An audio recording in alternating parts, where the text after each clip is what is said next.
계신 걸 인사하겠습니다. 사랑합니다. 축복합니다. 네.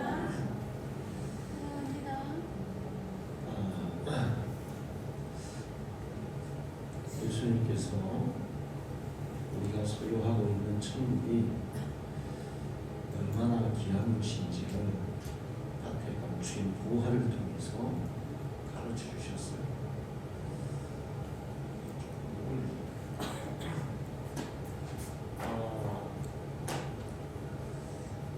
밭에 감추인 부활을 찾은 사람이 자기의 전 재산을 다 팔아서 밭을 삽니다.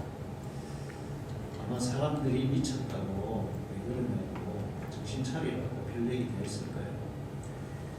그러나 그 사람은 다른 사람들의 말에 전혀 개의치 않고 기어이 그 밭을 사고 말아요.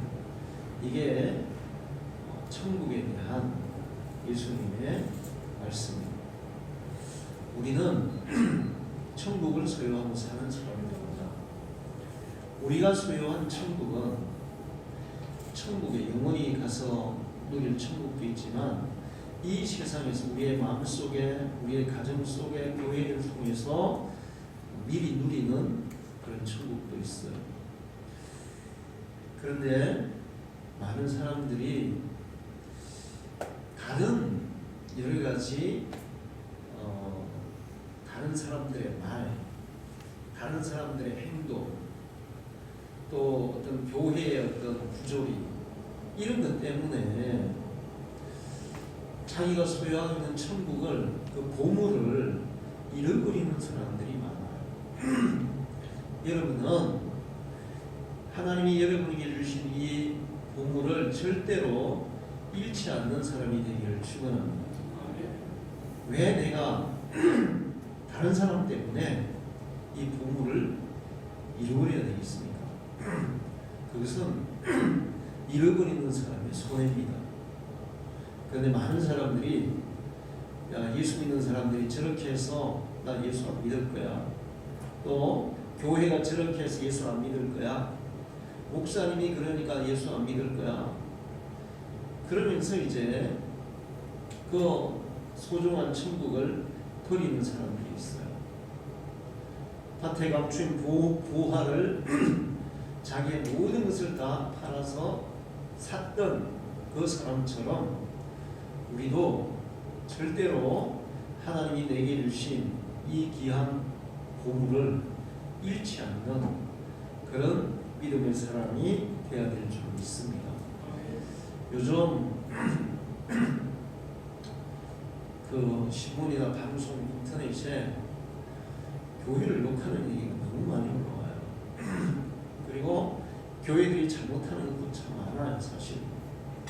그런데 교회가 잘못하거나 신자가 잘못하는 것이 하나님의 잘못은 아닙니다.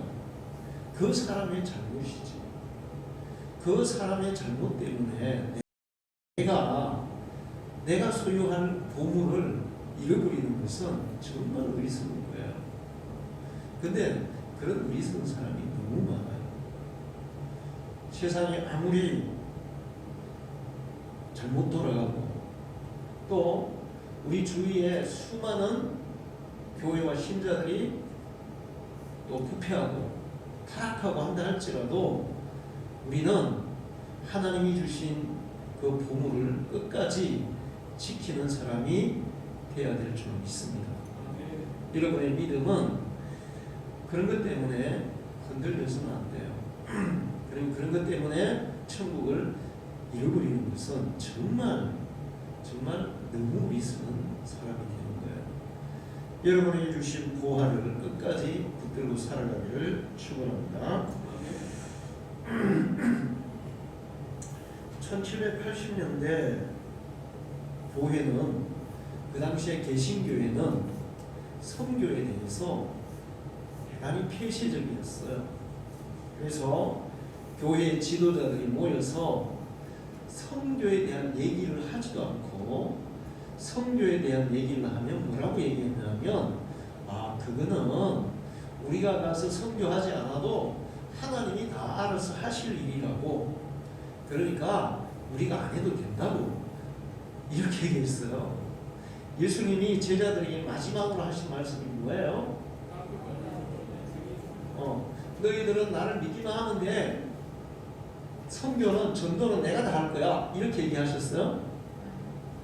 우리에게 이 전도와 선교의 사명을 맡기고 예수님이 성천하셨어요.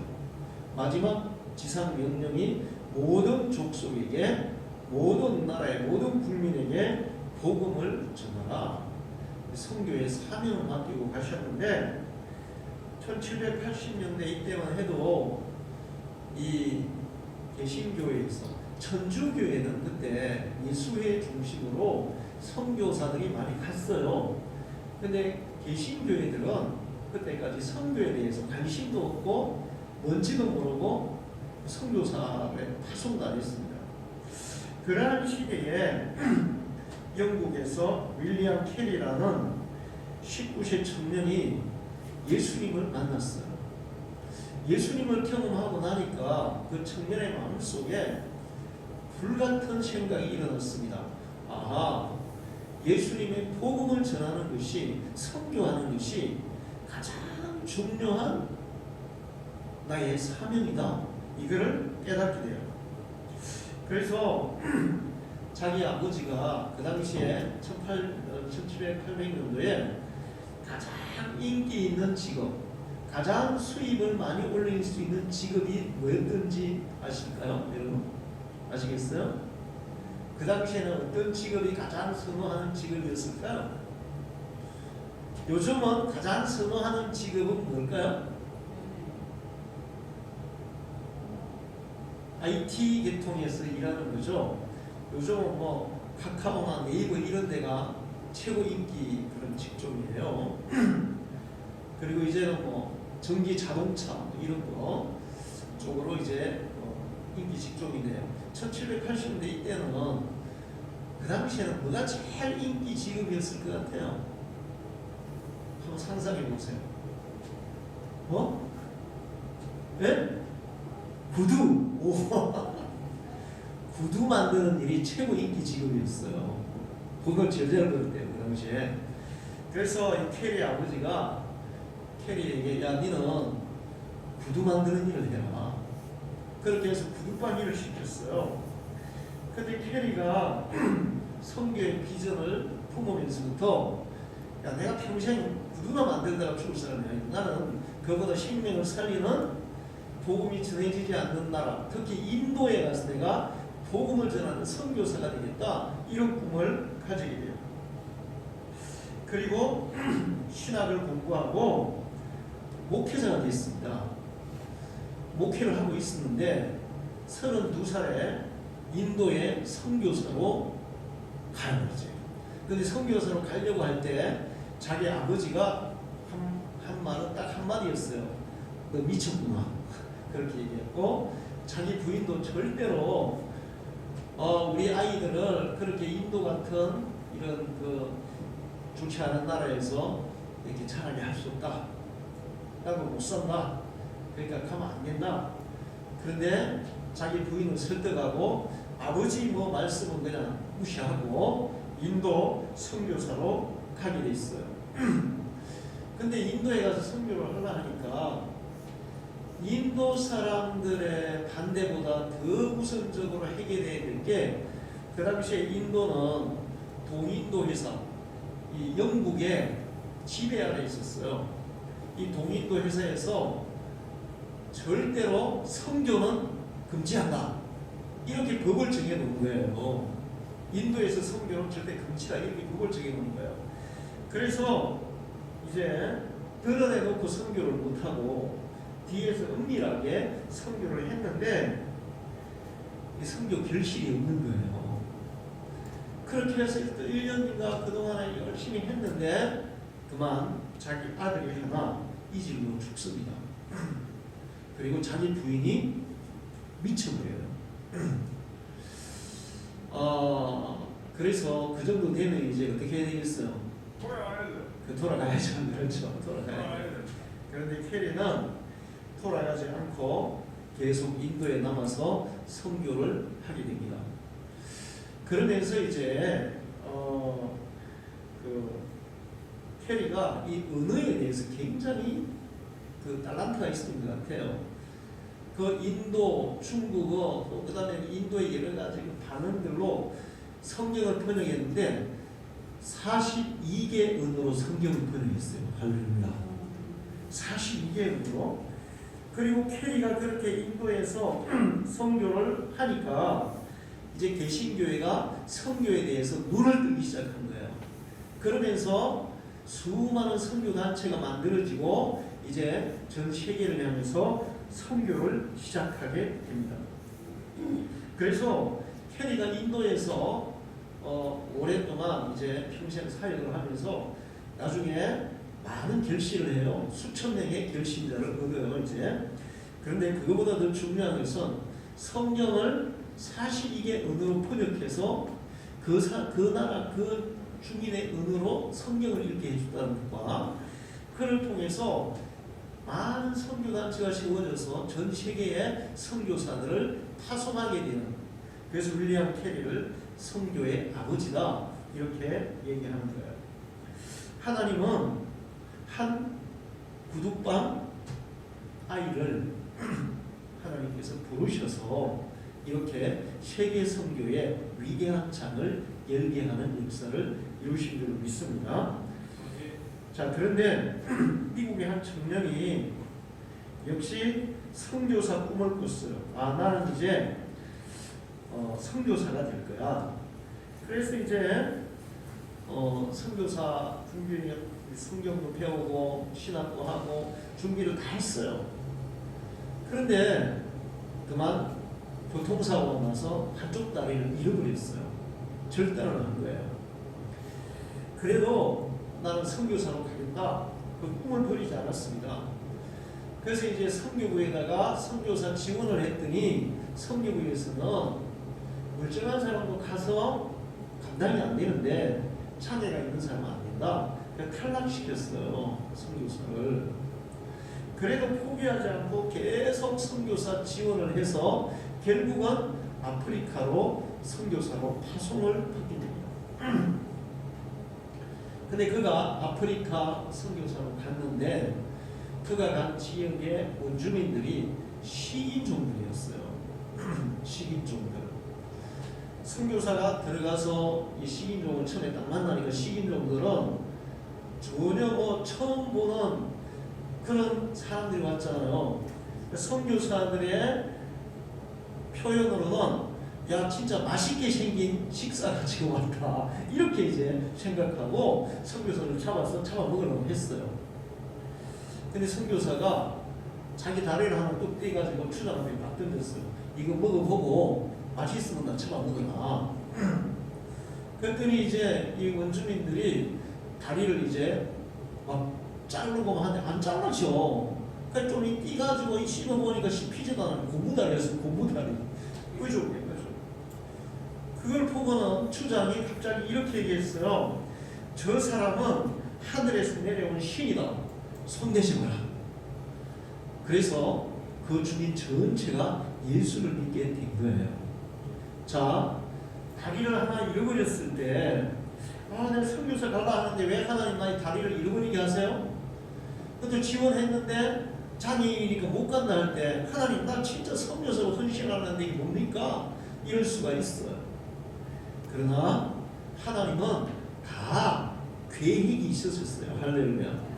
하나님은 다 계획이 있으셨어요. 다리를 하나 잃어버렸기 때문에 그는 죽지 않고 아프리카의 선교사로 성공할 수 있는 거예요. 할렐루야. 자, 중국에 아주 유명한 선교사가 있어요. 허더슨 테일러라고 1854년에 22세의 나이로 중국 선교사로 파송이 돼요.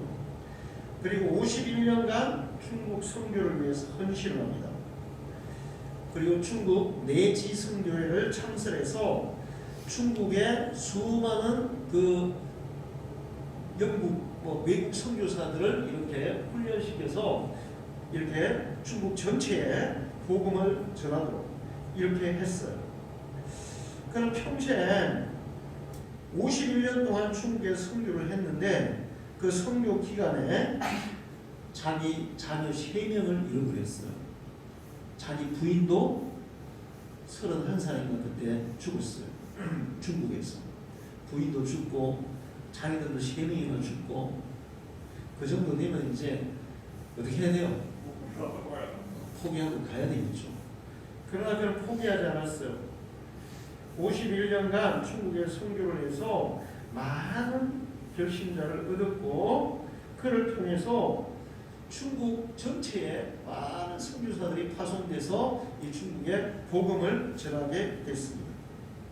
그런데 이 윌리엄 캐리의 형이 있었는데 그 형은 그 당시에 유명한 정치가였대요. 형은 야, 남자가 태어났으면 세상에 뭐 이렇게 큰 소리 치고 살아야지, 뭐 그런 생각을 가지고 이 정치인이 됐고, 윌리엄 캐리는 우리가 이 땅에 살지만 이 땅에 눈에 보이는 세계보다 보이지 않는 세계가 더 중요한 거야. 나는 보이지 않는 세계를 확장하기 위해서 나는 살아야 되겠어. 이런 생각을 했다는 거야.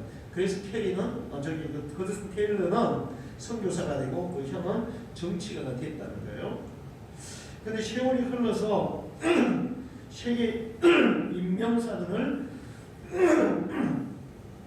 어떤 목사님이 검색을 해보니까 허드슨 테일러에 대한 기록은 어마어마하게 많은 거예요. 그리고 그 형에 대한 인명사는 그 형에 대한 기록을 보니까 딱 이렇게 쓰여 있더라는 거예요. 그 형의 이름도 잘 몰라. 허드슨 테일러의 형 이렇게 쓰여 있더라고요.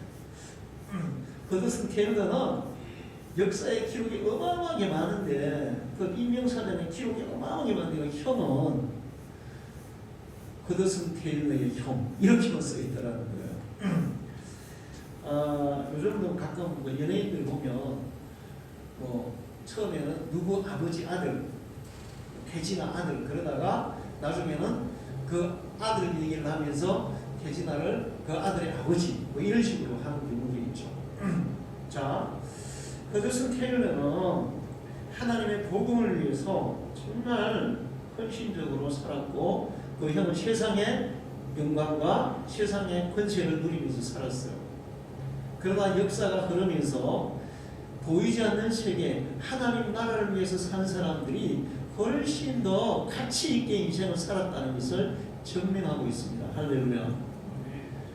그리고 그의 선교, 허드슨 테일러의 선교 그 기간 동안에 정말 이 사람들이 상상할 수 없는 그 하나님의 놀라운 기적과 역사들이 수없이 많아요. 너무너무 많았어요. 언제나 하나님은 우리를 이끌어 가실 때 우리의 길을 예비하고 준비하고 이끌어 가시는 사실을 기억하기를 축원합니다. 우리는 한치 앞을 내다보지 못해요. 그러나 하나님은 우리의 미래를 다 알고 계세요. 미래에 일어날 일들을 다 알고 계세요. 알 뿐만 아니라 우리를 위해서 준비하고 계신 것을 믿으시기를 축원합니다. 미래를 보는 사람은 아무도 없어요. 간혹 가다가 어떤 분야의 전문적인 지식을 배워서 그 전문적인 지식으로 그 분야에 대한 미래를 예측하는 경우는 있어요. 그러나 인생 전반에 대해서 미래를 아는 사람은 아무도 없습니다. 그러다 보니까 사람들은 수없이 오류를 범하고 실수를 하고 시행착오를 하고 살아요. 그렇게 해서 나중에 살고 나서는 인생이 참 허무하다고 그렇게 얘기를 해요. 그러나 하나님은 우리의 미래를 다 아시고 우리의 미래에 우리가 길을 갈 때 우리의 인생길을 걸어갈 때 우리에게 필요한 것들을 다 준비하고 예비하고 우리를 인도하시는 것을 알아야 돼요. 우리가 그 순간에 도착하게 되면 하나님께서 그래서 이런 것들을 준비하고 계셨구나. 이것을 알게 된다는 거예요. 할렐루야. 이번에 저도 이런 경험을 했어요. 연말과 연초가 되면 교회 재정 지출이 엄청나게 많습니다. 총회비, 지방회비부터 막 엄청나게 많아요. 그건 이제 이게 재정이 많아야 되는데 연말 연초가 되면 근데 하나님께서 생각지도 않게 좀 많이 주시더라고요. 그래서 하나님 어떻게 이렇게 많이 주실까? 그래서 저는 이제 좀 우아하게 생각했어요. 그런데 그 아이께 목요일날 우리 서울 갔다 오니까 사택 보일러가 터져버린 거야. 그래가지고 물이 막 줄줄줄줄 새가지고 그 금요일날 그 보일러를 교체했어요. 그거 말고도 생각지도 않았던 그런 들어가야 할 재정들이 뻥뻥뻥 터지는 거예요. 그래서 제가 이 일들을 터지고 나서 생각해보니까 하나님은 다 계획이 있었구나. 하나님은 다 알고 계셨구나. 그래서 미리 이런 것들을 준비해 주셨구나. 할렐루야. 자, 저는 요즘 제가 죽을 때가 살아남는데 충분히 죽을 수밖에 없는 그런 상황이 있어요. 100명 중에 1명이나 2명밖에 저처럼 이렇게 못 살아납니다. 저처럼 살아나는 경우는 100명 중에 1명이에요. 두 명이 살아나면 1명은 장애인이 됩니다. 100% 장애가 되는 거예요. 근데 저처럼 이렇게 멀쩡하게 사는 사람은 100명 중에 1명인 거예요. 하나님이 왜 나를 살려주셨나? 그리고 요즘 이 총회 일을 하면서 그 이유를 분명하게 알 것 같아요. 분명하게. 정말 제가 가서 일을 해보니까 그동안에 이 잘못된 일들이 너무 많은 거예요. 이것들을 바로잡지 않으면 우리 교단이 정말 성결 교단이고 말하기가 부끄러운 그런 상황이 되겠더라고요. 그런데 아까 우리 최장로님 이게 엘리야 같은 그런 얘기를 했는데 제가 진짜 그래요. 이 일을 하다 보니까 재판위원들이 7명인데 제가 미리 4명한테 다 얘기를 해서 일을 이렇게 합시다 이렇게 얘기했어요. 그래서 목사님 말이 맞습니다 하기로 했는데 회의를 딱 하면 말이 달라지는 거야. 그래가지고 나 혼자밖에 없는 거예요. 그 얘기하는 사람이. 그래서 정말 이거 외로운 싸움이구나. 그러나 이 일을 하지 않으면 정말 우리 교단이 제대로 세워질 수가 없고 한국 교회도 세워질 수가 없고 제가 맨날 지나가면서 그냥 여러분에게 흘리는 말로 농담적으로 야 내가 루트가 돼야겠나 이런 얘기를 했는데 하나님이 정말 루트 같은 사명을 나한테 지금 맡기시고 있어요. 여러분 기도를 많이 해주셔야 돼요.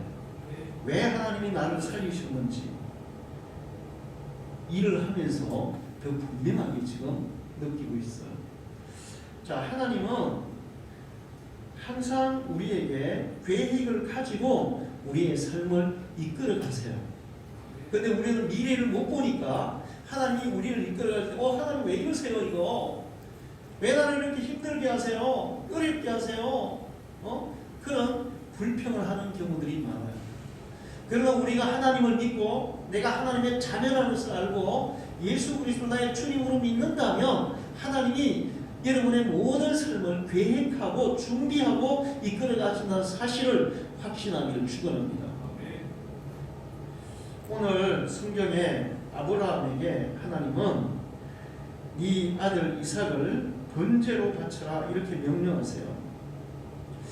아마 믿음이 없는 사람이었으면 하나님 정신이 이상해진 거 아니에요? 100살에 겨우 아들 하나 주시고 지금 아들이 지금 17살 정도 됐어. 이삭이 이제 정말 예쁘게 너무너무 잘 자라고 있는데 지금 번제로 바치라니 죽여서 불에 태워서 바치라니 이게 말이 됩니까? 이게 내가 하나님 음성을 잘못 들은 거 아닌가요? 하나님이 잘못 말씀하신 거 아닌가요? 그러면서 이제 항의하고 왜 하나님 이러십니까? 세상으로 하면 좁다가 빼앗으면 이마에 솔 난다는데 하나님 이마에 솔 나셨어요? 이렇게 할 수도 있는 거예요. 그런데 아브라함은 하나님께서 아브라함에게 말씀하시고 아브라함이 그 말씀을 따라갔더니 항상 하나님은 아브라함에게 필요한 것들을 준비하고 계셨어요. 할렐루야. 그것을 계속 경험한 거예요. 경험한 거예요. 아브라함이 어떨 때는 인간적으로 생각해가지고 하나님의 뜻을 따르지 않고 자기 욕심을 따라갔더니 더 문제가 더 커지고, 그래도 하나님이 또 아브라함 불쌍해서 문제를 해결해서 다시 원위치로 이렇게 돌이켜서 오게 하시고 이렇게 했는데, 하나님이 지시한 대로 갔더니 항상 하나님이 준비하고 계셨다는 거예요. 할렐루야. 그런 경험들이 지금 쌓여서 지금 이제 아브라함의 나이가 117살, 그 117년을 사는 동안에 하나님은 어떤 무엇을 말씀하시든지 그 말씀하신 데 대해서 미리 준비하고 예비하고 나를 인도해 주신다, 이런 확신이 있는 거예요. 할렐루야. 아브라함은 하나님의 음성을 들었을 때 전혀 망설임이 없어요. 아마 웬만한 사람 같으면 알겠습니다. 하나님 입다가 자기 딸을 번제로 바칠 때 어떻게 했어요? 바로 바쳤어요? 기간을 좀 줬어요? 기간을 좀 줬어요. 응? 아브라함도 하나님 기간을 좀 주세요. 저도 생각할 기회를 좀 주시고 이삭하고 또 이렇게 정을 좀 나눌 수 있는 기회를 좀 주세요. 한 6개월만 좀 연기하면 안 되겠습니까? 뭐 이렇게 할 수 있잖아요, 충분히. 그런데 아브라함은 그 다음날 새벽에 일찍 이삭을 데리고 번제로 바칠 산으로 갑니다. 할렐루야. 이 아브라함의 믿음이 대단했다는 거예요. 근데 성경에 보면 아브라함이 사라와 상의를 합니까? 안 합니까? 상의를 했으면 어떻게 됐을까요? 날 죽이고 가라. 그렇죠. 갈라고 날 죽이기 전에 못 간다. 그래서 이스라엘 전설, 이건 성경이 아닌 전설이에요. 아브라함이 이삭을 번제로 바치고 돌아와서 그 얘기를 사라에게 했더니 사라가 그것 때문에 충격이 나서 병이 나고 죽었다고 그렇게 얘기해요. 그게 이스라엘 전설이에요. 자, 아마 사라가 알았으면 당신 뭐 만난 거 아니냐, 이 양반이 지금 나이가 들더만 제정신이 아니구나, 울고 불고 뭐 차라리 나 죽이고 가라, 절대로 안 된다, 그러면서 못 가게 했을 거예요. 그렇게 아마 붙잡고 늘어졌으면 이게 가능했을까요? 가능했을까요? 불가능할 수도 있어요. 왜 그런가 하면 아브라함은 하고 싶어도 사람들은 불가능할 수도 있죠. 아브라함은 이스마엘을 보내고 싶었어요. 계속 데리고 살고 싶었어요. 근데 사라가 어떻게 해요? 보내라. 보내라. 결국에 어떻게 해요? 보냈어요. 아브라함이 이스마엘을 보낼 때 그때 이스마엘의 나이가 한 17살 됐거든요. 얼마나 마음이 힘들었을까요? 그래도 사라한테 못 이겨요. 자, 그런 상황이에요. 근데 아브라함은 그래서 사라에게는 비밀로 하고 이삭을 데리고 이제 모리아 땅으로 갑니다. 아브라함이 살던 보엘시바에서 모리아까지는 3일을 걸어가야 돼요. 그 3일 동안 가는 동안에 아브라함의 마음속에 갈등이 있었을까요? 없었을까요? 갈등이 있는 거예요. 저도 이제 그런 물었고요. 저는 어떤 일을 할 때 이 일은 하나님의 뜻이고 분명히 하나님의 일을 이루실 줄 믿어요. 그런데도 불구하고 순간순간 조금씩 갈등이 될 때가 있더라고요. 이게 우리가 신앙생활 할 때 그런 게 많아요.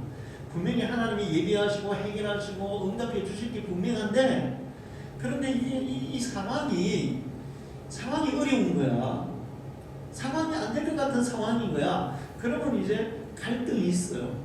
아마 아브라함 3일간 속으로 많이 좀 갈등했을 거예요. 그러나 아브라함은 하나님의 말씀을 따라 끝까지 순종해서 나간 줄로 믿습니다. 그렇게 해서 모리아 땅에 도착해서 이제 이삭을 잡으려고 번제로 바치는 칼을 들고 죽이려고 딱 찌르려고 하는 순간에 하나님이 아브라함을 부르셨어요. 뭐라고 부르셨을까요? 성경에는 아브라함아 아브라함아 이렇게 불렀다 그랬죠. 제가 상상해 보니까 그렇게 하면 아함 이렇게 했을 것 같아요. 아브라함 4살까지 부를 수 있는 시간이 없어. 아함 이렇게 했을 것 같아요. 자, 그래서 아브라함이 하나님 왜 그러십니까? 내가 지금 너의 믿음을 보았다. 네가 네 독자 이삭도 아끼지 않고 나에게 번제로 바치는 네 믿음을 보았다. 네 아들을 죽이지 마라. 네 아들을 대신해서 숲속에 풀이 숲풀에 꼽자 못하는 순양이 한 마리 있으니까 그걸 잡아 대신 바쳐라. 그렇게 해서 아브라함은 이삭 대신 순양을 바치고 그 바친 자리의 이름을 장소의 이름을 뭐라고 지었다고? 여호와 이레라고. 하나님이 아브라함이 정말 어려운 일을 시켰어요. 차라리 자기가 죽는 건 낫지. 응? 자기가 죽는 게 나아. 그런데 그거보다 더하게 어려운 자기의 독자 이삭을 하나님 앞에 기꺼이 바쳤어요. 그런데 하나님은 벌써 아브라함을 위해서 순양 한 마리를 이삭 대신 준비해 놓고 계셨어요. 할렐루야. 우리가 하나님의 말씀을 따라 나아가면 하나님은 언제나 우리의 상상을 초월하는 준비를 하고 계신 것을 믿으시기를 축원합니다. 그런데 사실 이 아브라함이 이삭을 바친 그 사건은 아브라함은 믿음의 뭐예요? 조상이에요. 모든 믿는 자들의 조상이에요. 그 믿음의 조상에게 아들 하나 줘놓고 하나님께서 그 독자 아들을 나에게 제물로 바칠 수 있느냐? 그거를 테스트 하시면서 그래 아브라함 믿음의 조상 네가 네 독자 아들을 나에게 기꺼이 제물로 바치는 걸 보니까 나도 너희들을 위해서 내 아들 독자 예수 그리스도를 제물로 너희에게 보내겠다. 할렐루야. 사실 하나님은 그것까지 생각한 거예요. 네가 네 아들을 나에게 바치는구나. 그렇다면 나도 기꺼이 내 아들을 너희들을 위해서 희생제물로 내어주겠다. 할렐루야. 자, 이렇게 우리가 하나님이 우리에게 감동을 주시고 말씀하시고 이렇게 하셔서 우리가 그 길을 갈 때 너무나 하기 어렵고 너무나 힘들고 정말 감당할 수 없을 것 같은 그런 것들을 우리가 감당하면 하나님은 우리가 감당한 것보다 더 귀한 것으로 우리에게 보상해 주세요. 할렐루야. 우리에게 필요한 것들을 준비해 놓으실 뿐만 아니라 우리의 믿음만 보시면 그 다음에 준비한 것으로 대신 해결하고 그 다음에 우리에게는 더 큰 상급을 주신다는 사실입니다. 순간순간 우리를 향하신 하나님의 뜻을 우리는 계속 기도로 물어봐야 돼요. 하나님이 말씀하시거나 감동하시거나 목사님을 통해 선거를 통해서 우리에게 하나님의 뜻을 말씀하실 때 우리가 그 뜻을 따라가면 여러분은 하나님이 예비하신 여호와 이레의 그 하나님을 경험케 될 줄로 믿습니다. 내가 생각하는 길과 내 뜻과 하나님이 말씀하신 것이 다를지라도 내 뜻을 버리고 내 생각을 버리고 하나님의 뜻을 따르고 가다 보면 갈등하는 순간, 번뇌하는 순간, 낙심하는 순간, 포기하고 싶은 순간 그런 순간들이 분명히 있어요.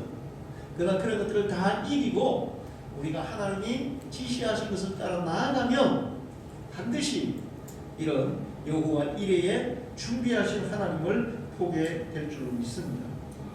그리고 하나님은 우리의 믿음을 테스트하고 난 후에 상을 주세요. 아브라함을 테스트해 보시고 예수 그리스도를 이 땅에 보내주셨어요. 하나님이 우리에게 요구하시는 것을 우리가 드릴 때 옛날에 그런 말이 있잖아요. 대로 주고 뭘로 받는다? 말로 받는다. 원래 그 말은 다른 사람에게 어떤 나쁜 행위를 하면 그보다 훨씬 큰 나쁜 행위가 나에게 돌아온다 이런 뜻이에요. 근데 사실 우리는 하나님께 대로 드리면 하나님은 항상 말로 우리에게 갚아주세요. 할렐루야. 하나님의 사는 말로 성으로 그냥 우리에게 돌아오신다는 겁니다. 중요한 것은 우리가 끝까지 그 길을 가기 위해서는 여러분 마음속에 하나님이 예비하고 계신다. 내가 이 길을 가면 반드시 하나님은 내 길을 예비하고 준비하고 계신다. 하나님께는 다 계획이 있으시다. 이것을 믿고 살아가는 거예요. 할렐루야. 여러분을 향한 하나님의 계획이 다 있으세요. 어떨 때 왜 내게 이런 일이 일어났지? 그러나 시간이 지나고 보면 하나님의 계획이 다 있었어요. 여러분이 어떤 좋은 일이 일어났어요. 그것도 역시 시간이 지나고 보면 하나님의 계획이 있었어요. 나쁜 일이 막 일어났어요. 힘든 일이 막 일어났어요. 그러나 지나고 보면 거기에도 하나님의 계획이 있었어요. 그 하나님의 계획은 합력하여 우리에게 선한 것을 이루는 계획입니다. 할렐루야. 그걸 통해 우리를 막 넘어뜨리고 우리를 막 자빠지고 우리를 하게 하는 그런 계획이 아니라 우리에게 유익을 주는 계획, 합력하여 선하게 하는 계획, 그것을 통해서 하나님의 영광을 받으시고 우리에게도 복이 되는 그런 계획. 하나님의 계획은 언제나 있으시다. 어떠한 순간에도 하나님의 계획이 있다. 그 사실을 믿고 인정하고 그걸 붙잡고 믿음으로 나아가기를 축원합니다. 우리 찬양을 부르겠습니다. 영광의 길을 드리기 전에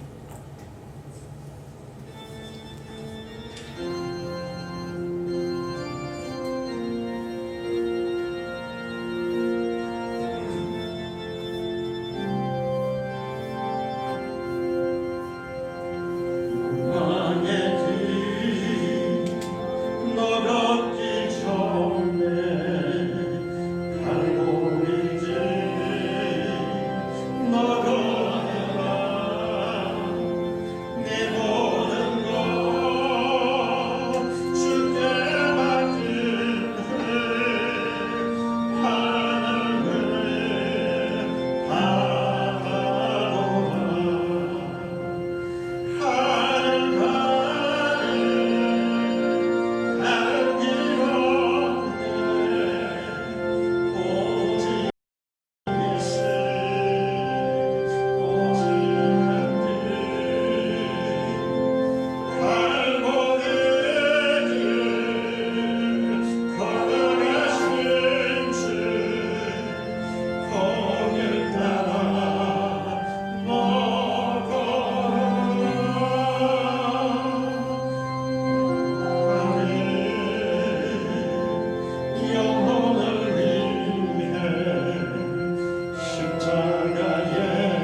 항상 하나님 미리 준비하시고 계획이 다 계셔서 인도하셨습니다. 아브라함 초기에 믿음이 부족할 때 흔들리기도 하고 또 하나님의 뜻과 다른 길을 가기도 했지만 결국은 하나님의 그 예비하신 길로 돌아와서 그 길을 갔습니다. 그리고 하나님께서 얼마나 놀라운 계획을 가지시고 그의 삶을 이끌어 주셨는지 그를 경험했고 독자까지도 기꺼이 하나님 앞에 바칠 수 있는 정말 완전한 믿음의 사람으로 사는 것을 봅니다. 하나님 아버지, 우리도 우리의 모든 믿음의 길에 우리가 나아가는 길에 하나님의 예비하심이 있는 줄을 믿고 하나님의 계획이 있음을 믿고 우리의 생각과 우리의 뜻대로가 아니라 하나님이 지시하신 대로 말씀하신 대로 감동하시는 대로 주님의 뜻을 따라 살아가는 저희를 되게 해 주시옵소서. 예수님의 이름으로 기도합니다.